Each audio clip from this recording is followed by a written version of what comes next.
Right, so we'll take a look at one more example of solving some linear inequalities using a graph. So we have a sailboat. It's got two sails, a mainsail and a jib. So let's declare some variables. Let main equal x, jib equal y. I really like using x and y because we have our x and y axes, and it just keeps things a little more straightforward. So when a sail is fully out, it's said to be out 100%. Makes sense. When the winds are high, sailors often reef or pull in the sails to be less than their full capacity. Jim is sailing in winds of 22 knots, so he wants no more than 80% of the mainsail out.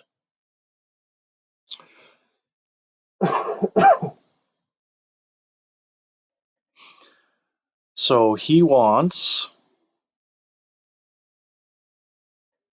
x to be less than or equal to 80%.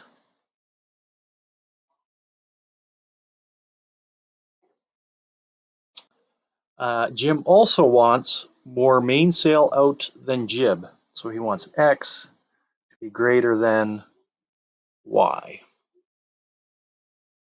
So we now have two inequalities, and we can graph those. We'll let each space count as 10%.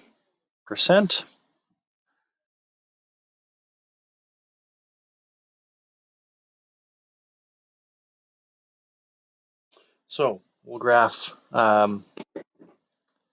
this one first. X is less than or equal to 80. Because it's got the solid line under it, we don't have to worry about dashing our line. Again,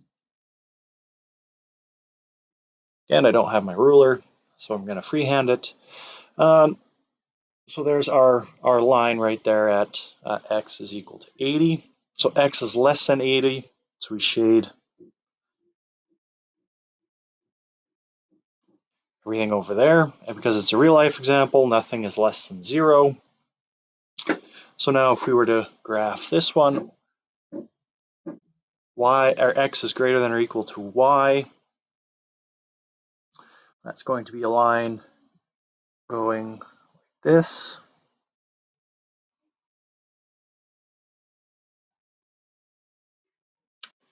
And since point 0, 0 is on our on the boundary right here, we can't use that as a test point, so we'll use point 2010. So x is 20, y is 10.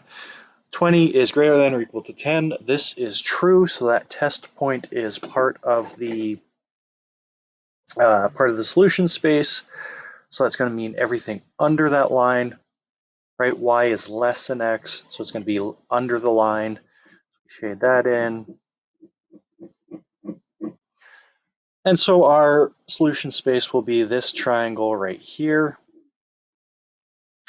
right? So any point within the triangle. So for example,